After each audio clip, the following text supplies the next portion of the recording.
And good evening once again to you out there. Welcome back to the Shadow Gallery. I am, as always, your host, James Donnelly. And we're going to do a special edition of the Shadow Gallery tonight, where I will finally be letting you know my thoughts.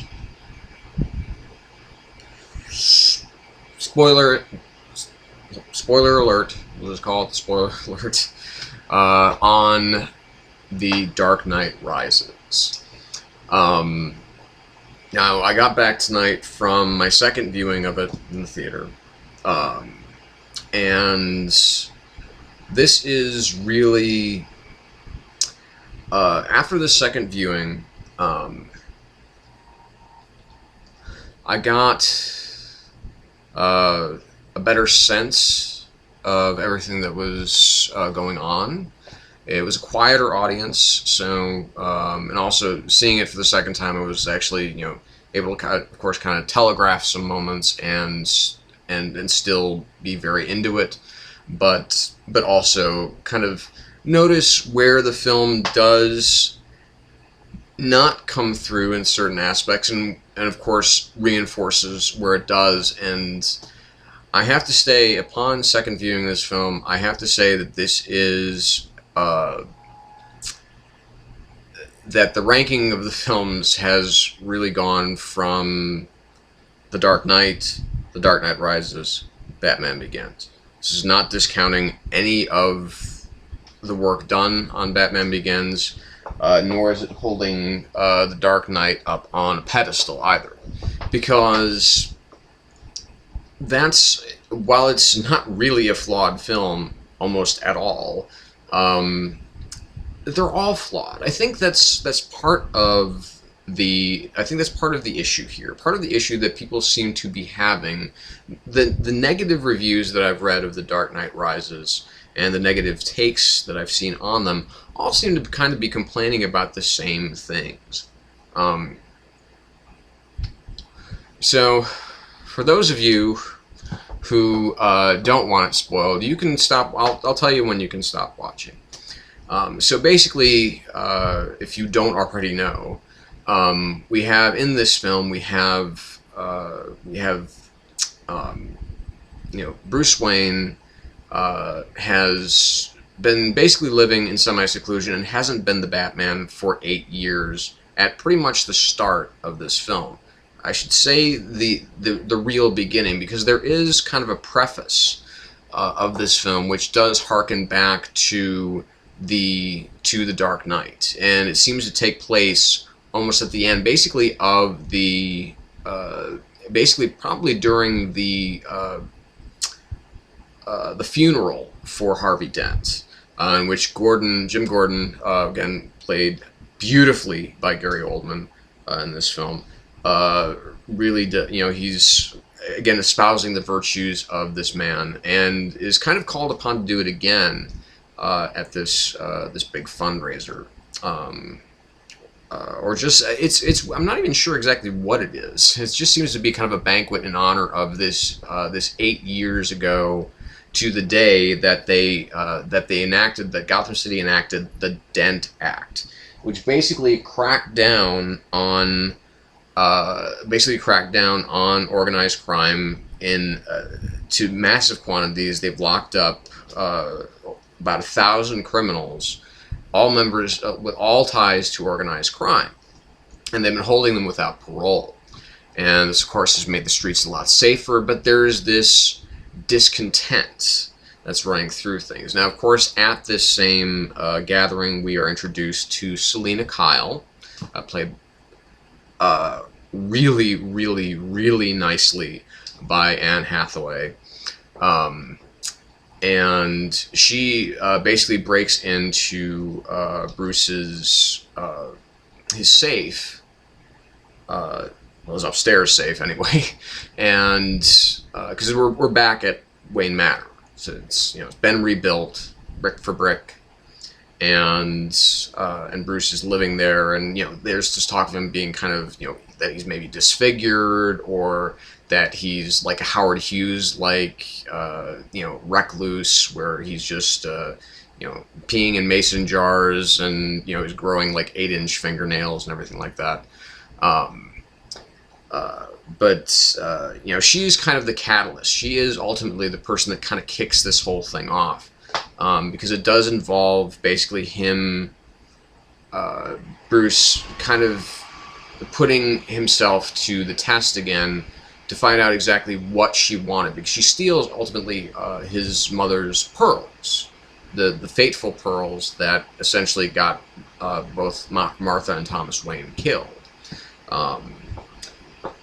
And we are introduced somewhat into her world, and then we are introduced, of course, in the very opening sequence, this very amazing, people keep calling it James Bondian, and it is rightly so, this very James Bondian opening sequence where it's the skyjacking of the transport plane that Bane, played by Tom Hardy, is being taken in. And we have some new players along the way. We have Miranda Tate, played by Marion Cotillard, who is kind of she's a do-gooder. She's on the Wayne Enterprises. Well, she was kind of backing this this experimental kind of sustainable energy project for Gotham City. That is, basically born out of this idea of nuclear fusion. But, if in the wrong hands, it could be turned into a deadly device, basically an atomic bomb. And then we also have this character, this Gotham City cop, this Gotham City cop, Jack Blake, who's played by Joseph Gordon-Levitt.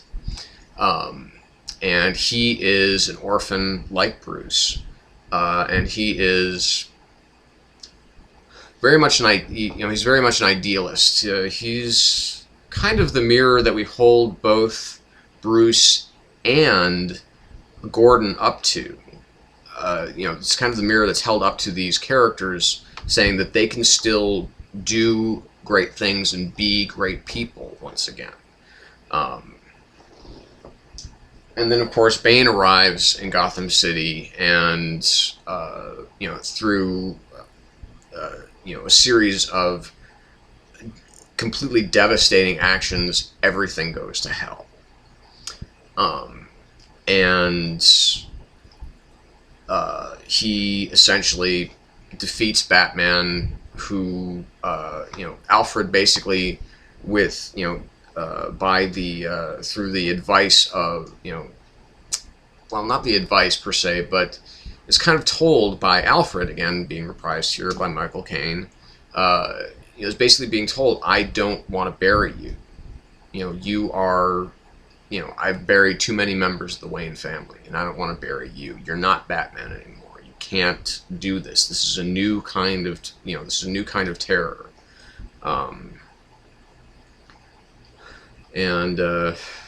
So there is the fight between Batman and Bane, which is kind of set up by Selina Kyle, kind of unwittingly. And so we have all of the players intersecting, including, of course, Lucius Fox and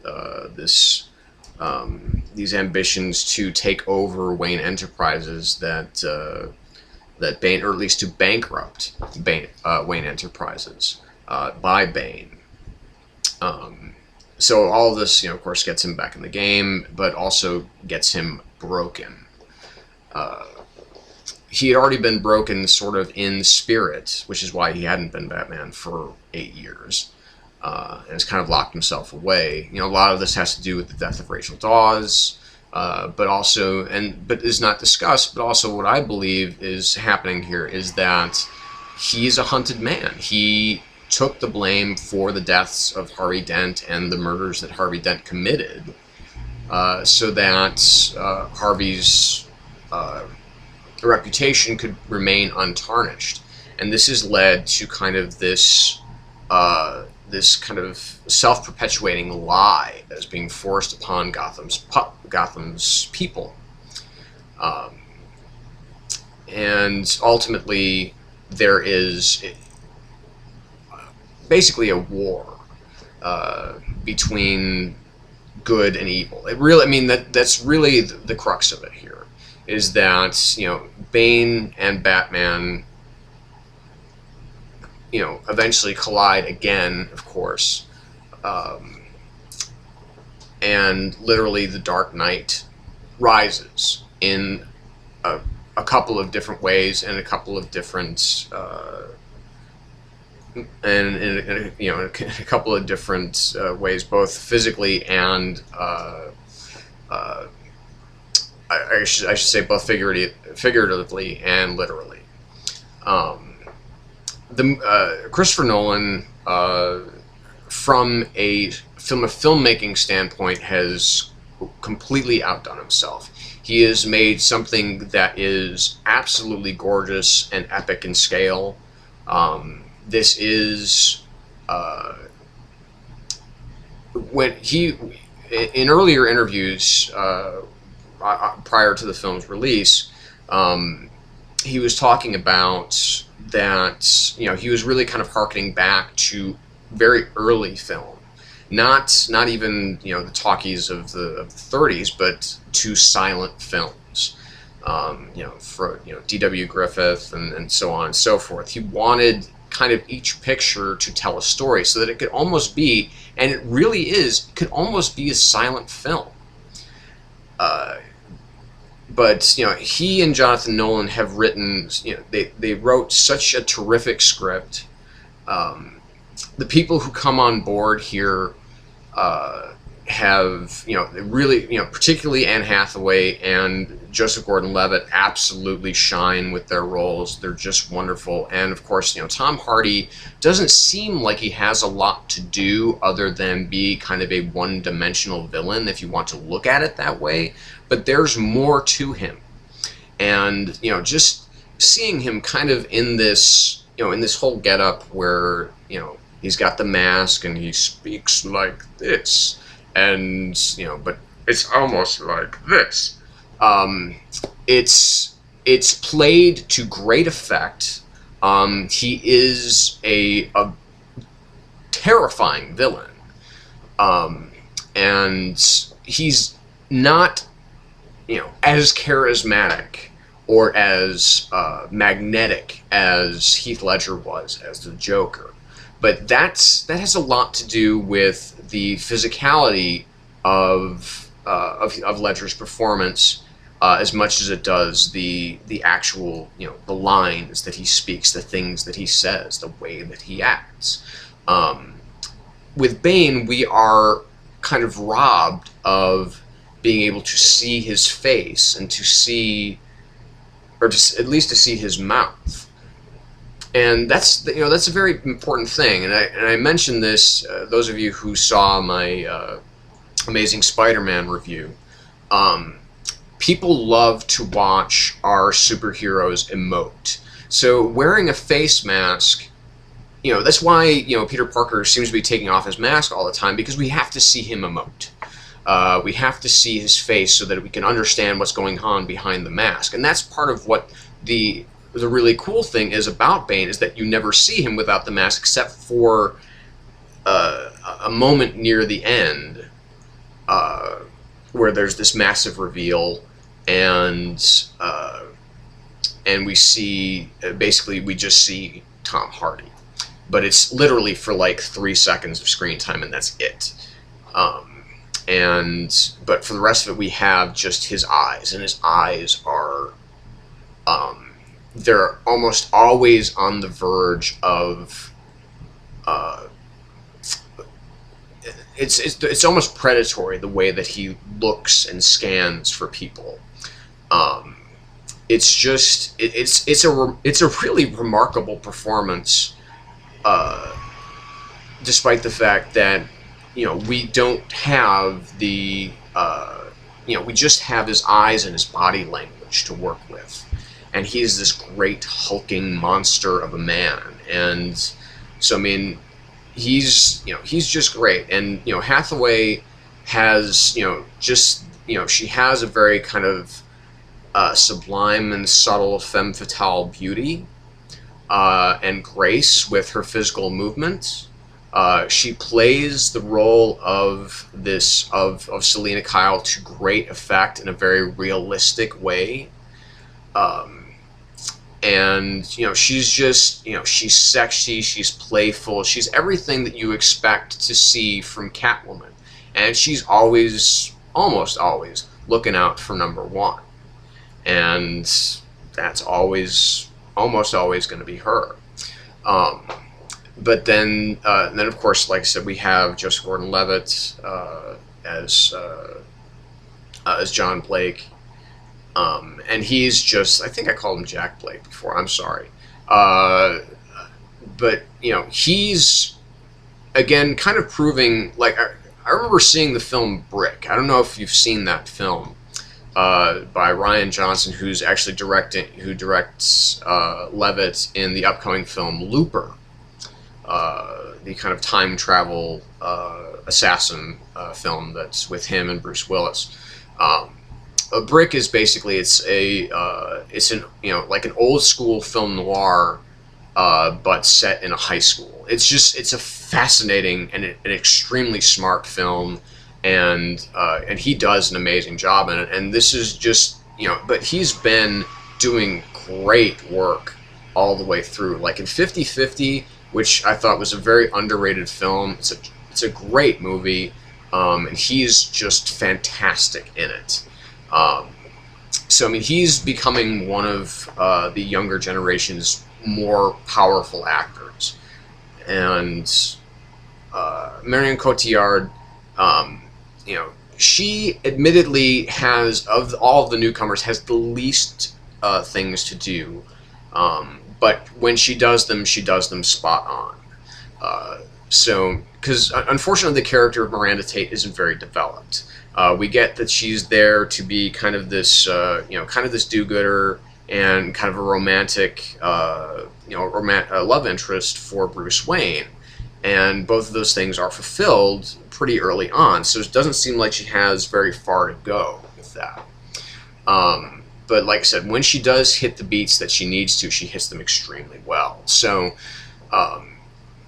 just all in all, this is really an excellent film. Like I said, it's not without its flaws, though.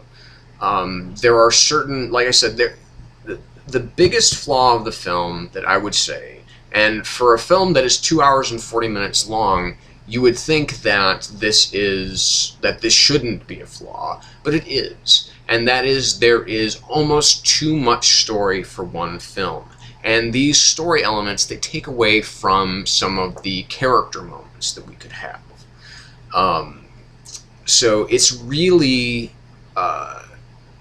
Nolan has a lot to say in this film about his characters, but doesn't have the time to say. This is almost an example, because you have. There's been a lot of talk lately about, okay, well, you have, Harry Potter and the Deathly Hallows, they split that into two films. That seemed to be like an obvious cash grab.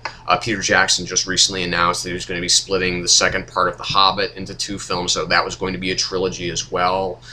So that, people got really pissed off about that. It's just a cash grab. We have, of course, the fucking Twilight films. Those are, this Breaking Dawn is being split into two films. They're talking about the Hunger Games, and one of those films eventually being split into, one of those books eventually being split into two films, so they could tell the whole story. And this is the first film that could have easily been told in two films, but it would have hurt the finale.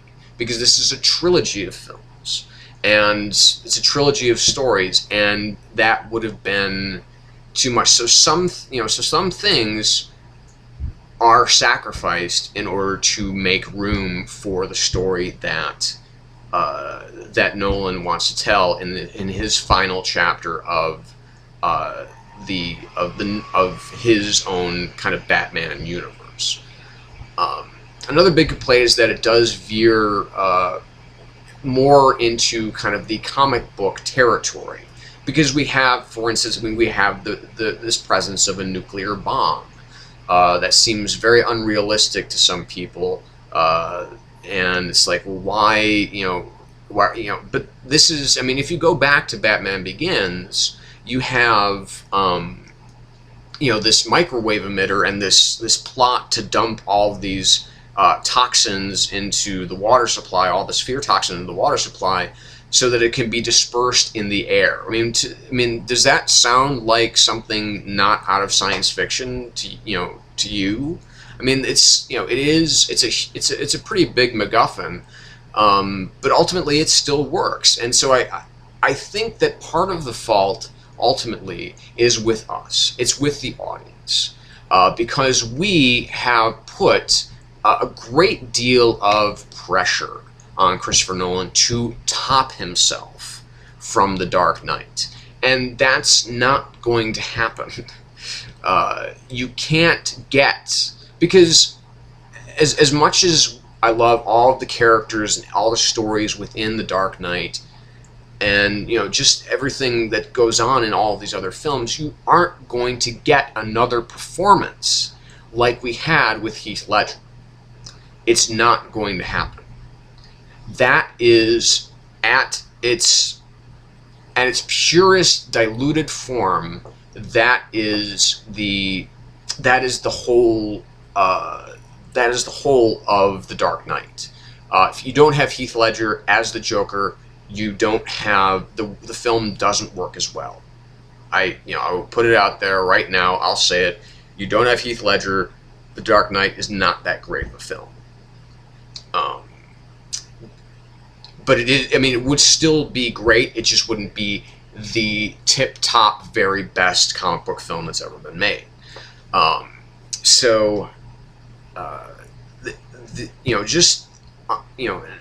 the score by Hans Zimmer. Some people complain about it. It's too much. It's too bombastic. It's too percussive. And I tell those people, fuck off, because the score to this film is excellent. It gets your blood pumping, which is what you want, because this film never goes to sleep. Which is not to say that it's going full throttle the entire time, but it never lets up on its physical or emotional journey. So even the second act, which we would normally see things really start to lag, is, it keeps a very even pace all throughout the film. And there are moments within the film that literally just stun and are just awe-inspiring to see on a visual level. For instance, the kind of destruction of Gotham City that Bane does to kind of because it's not he doesn't blow up Gotham City, or does he? But I mean, he does.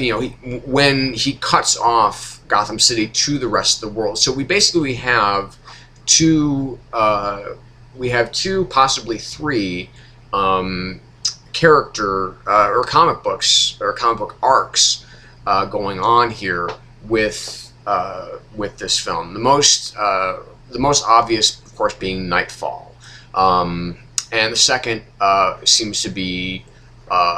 The second one is definitely No Man's Land, because we have Gotham City's been basically cut off from the rest of the world, and requires military aid and so on and so forth to keep it functioning, so that the people within its walls will survive and doesn't descend into anarchy. But we also have maybe a little bit of The Dark Knight Returns. We also have a little bit of the Catwoman, the Brubaker and Darwin Cook Catwoman, where she kind of comes out again as being this almost not really a Robin Hood type necessarily, but someone who is still a thief, but still will kind of stick up for. This is not Michelle Pfeiffer's Catwoman, it's not Julie Newmar or Lee Merriweather or Arthur Kitt's Catwoman. This is a Catwoman unlike any that we've seen. Because she's never called Catwoman. She is a cat burglar. and they kind of call her the Cat. But, you know, and she's dressed obviously in this very kind of not provocative costume, but something that allows for more deft and acrobatic movement while she's in that. And of course, she has these goggles that, you know, when flipped up, they appear to be like cat ears. So that's kind of the genius of the design of this, is that it gives her something practical that we can identify with in regards to, okay, well, she's Catwoman, but it doesn't enter into the realm of, well, I call myself Catwoman. No, it never gets to that part, but we know who she is. So, I mean, take it from me, if you haven't seen this already, this is going to be, you're definitely going to want to see this a couple of times on the big screen, because it's a massive scale film, and it's a visually breathtaking film. It's emotionally very, you know, emotionally, thematically, it's very difficult.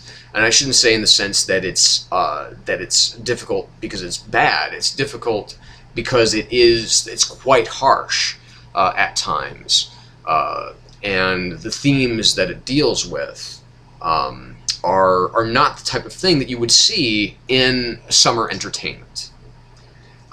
This is a very, you know, as much as The Dark Knight was, this is very unorthodox summer entertainment.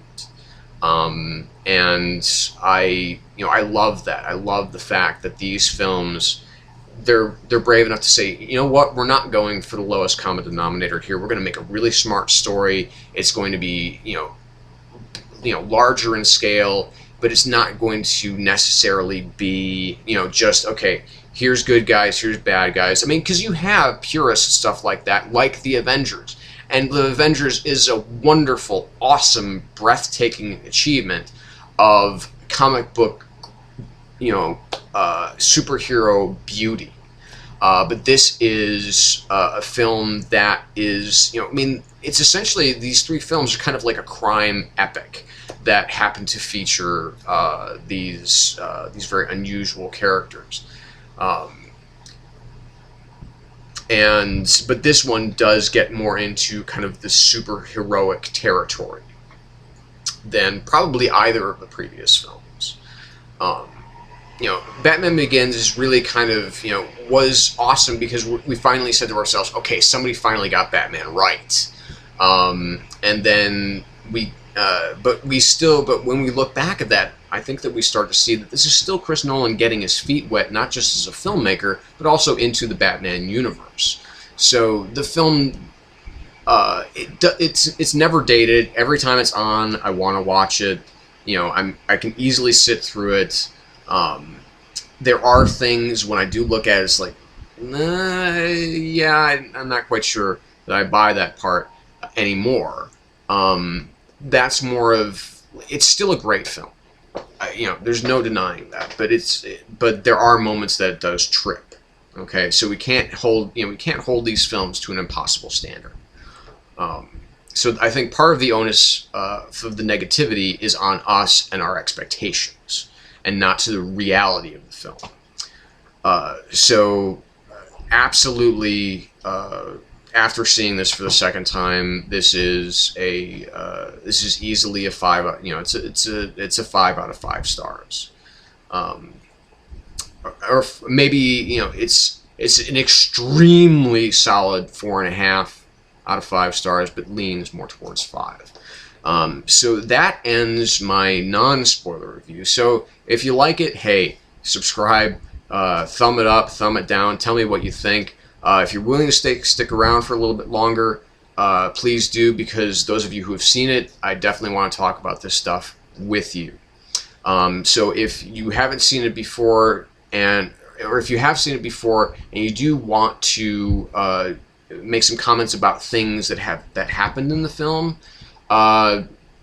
you know, either message me directly, or just, you know, leave it out of the comments section, okay? Because not everybody's seen it yet. But okay, so spoiler territory. Here we go. Okay, so here we are. Um, here's a big complaint that people have with, or one of these little nitpicky things that people have with this film is the whole idea of kind of, Bruce Wayne, the whole takeover of the stock exchange sequence in which, they come in, they shoot up the place, and they're basically stealing Bruce Wayne's money and putting it into these bad futures, and he loses all of his money. And people keep saying, well, that will never happen because, if there was an attack like that, the stock exchange would shut down, and these trades would never go through. Who cares, okay? This is not meant to be a totally realistic film. So that's what I have to say to you about that.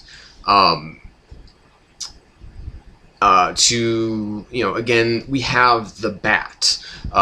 We have this, kind of upside down helicopter that is, this amazing piece of technology. Would it exist even 8 years in the future from 2008? No. Because, we've shaved off 4 of those years already. So by 2016, I don't really see a Bat type of vehicle in our immediate future. But then we haven't seen the Tumbler either, or the Bat Pod. So, give it a rest with talking about how unrealistic some of these things are. The MacGuffin of this clean energy device to be manufactured into basically a neutron bomb is also, the people that have been kind of attacking that, I think that's BS too. I can see your point of view on it, but I think that, again, you're looking at this in the sense of that this is, we want to maintain this sense of realism that Nolan really kind of honed his edge with in The Dark Knight. But if you look at The Dark Knight, there are plot holes big enough to drive through as far as that film is concerned too. Like, okay, first of all, how does the Joker smuggle all of these massive amounts of explosives onto 2 ferries and into a hospital? Really, think about that. Because, that's really fucking impossible to do. But somehow he managed to do it because it served the story that they were telling. It upped the ante, it upped the stakes. So there had to be something with this film that would be that would give a finality to Gotham City if it were to happen. So that's, so to those who are saying a nuclear bomb, bullshit, no, I say bullshit to your bullshit. Because this is the biggest threat that Batman has ever had, or of course, as we find out, would ever have to face, because it's a fucking nuclear bomb, and it's going to destroy the whole city. Never mind that when it does actually detonate, and we get, we could be talking about, the fallout and everything like that, because how far does he actually get it away from the city, and all of that. So, it's, again, really, don't say that, this is unbelievable because, well, because this part wasn't. This is still, ultimately, these are films based on a comic book superhero. And if you can't have a little bit of comic book adventure in it, then you're just kind of pissing against the wind. I think that, watching Batman take on street crime and take on, just kind of everyday scumbags and things like that would be ultimately a really boring film. So this is a trilogy. It was designed as a trilogy. This is designed to be the final chapter. And so here, the really spoiler territory that we have to get into is, everything that happens in the third act. Basically that we have, that we have the big reveal, of course, that Miranda Tate is actually Talia al Ghul, and that she is,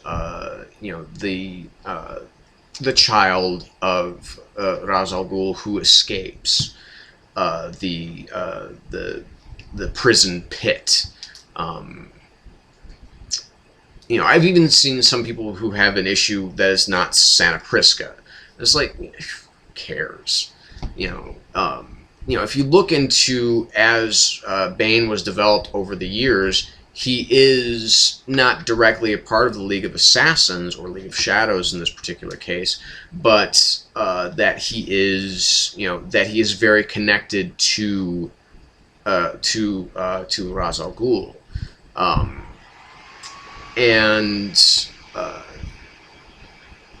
so when you have that moment, when you have that real, that was huge, because she actually came out.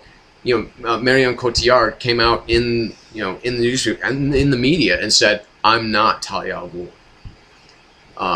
and then totally rope-a-doping us, it's revealed that she is Talia al Ghul. Now the post-coital moment that Bruce and Miranda share, where she has that kind of scar on her back, I'm still wondering about that. I'm still kind of curious as exactly what that means.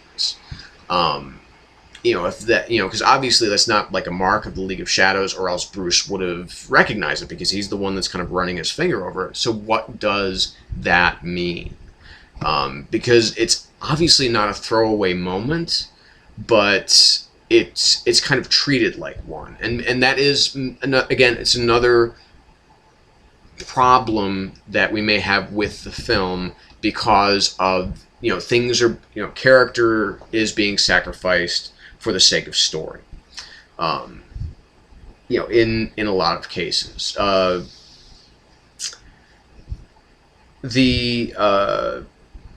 course, prior to that, of course, the breaking of Batman. A lot of people talked about how unrealistic. He broke his fucking spine. How is he, just, little push and hanging him up by a rope is going to fix him? So his spine wasn't broken. One of his vertebrae was pushed out of position. So it's not snapped, it's not broken, it's not fractured, it's just displaced. And that's so when you have the guy in the prison who pops it back in, it's basically, whether or not the spine can actually have damage like that, I don't know. But it's irrelevant. Because you have to have a period of, okay, the bat has been broken. Where is Bruce Wayne?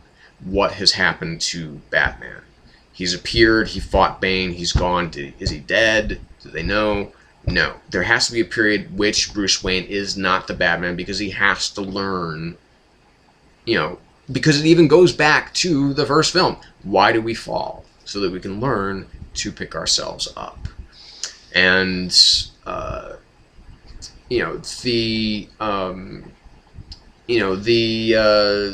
lot of, I even the first time I saw it had an issue, and still kind of do, with the finale, with the post climax, where we have the finale of Alfred going to the little place in Florence, and sitting in the cafe, and he's reading his paper, and he looks up, and I would have preferred it if he had just looked up and kind of gave a nod, from a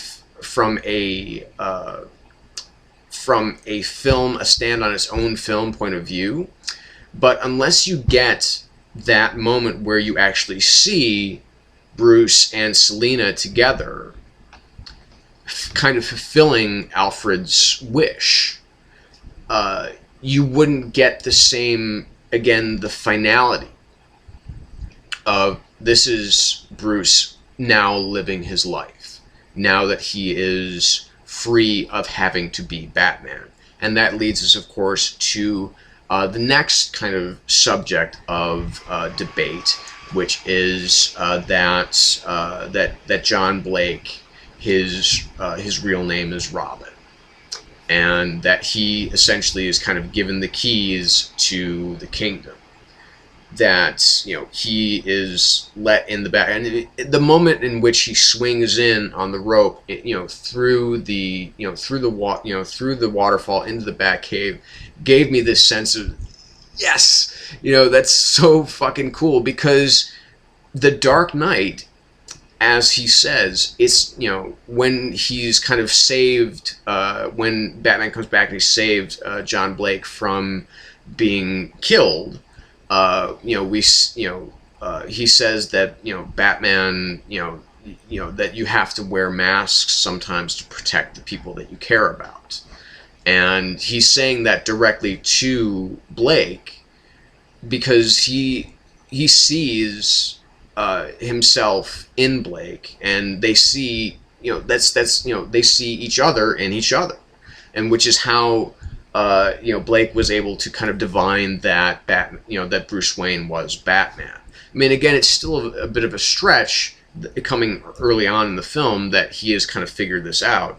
But again, this is not only Bruce Wayne's story of how he rises to the challenge of Bane, but we have that perhaps the real Dark Knight that's going to rise in this film is the character of John Blake. And that's, you know, whether or not Bruce will come back to assist with that training, maybe with Selina, that would be a really cool idea, but we'll never know, because this is the end of this story, or it's just the beginning.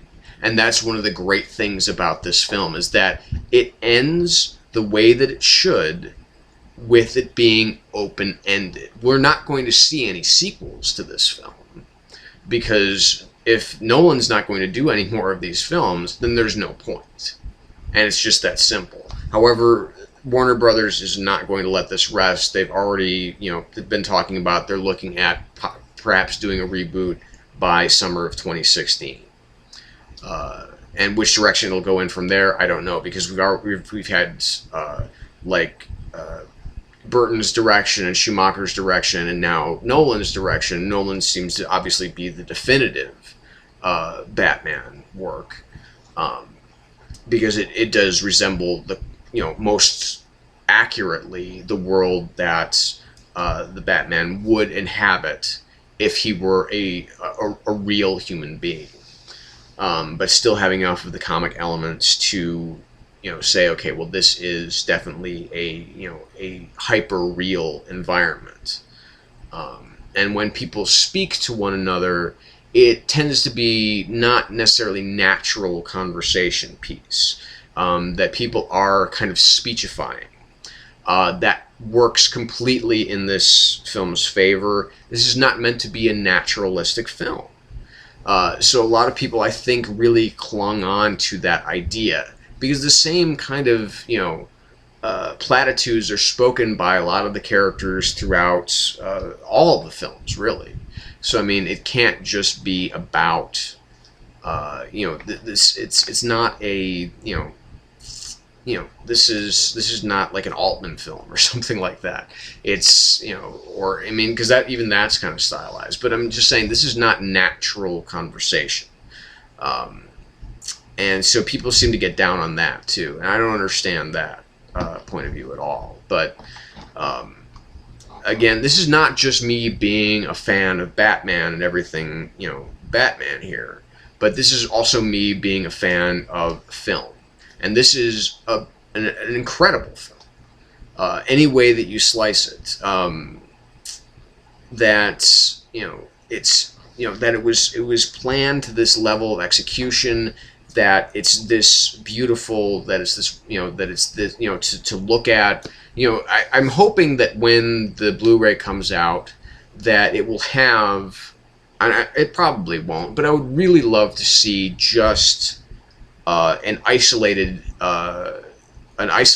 music track to the film, and just watch it like that. Because a lot of films that do have these excellent scores, they do that. Especially if you've kind of double dipped. Because I'm sure that in 10 years we're going to have, you know, anniversary editions of this, and they're going to have, we'll probably actually finally get maybe a Chris Nolan commentary track, maybe with some of the cast members. That would be really fucking cool. But that's probably not going to happen with this film.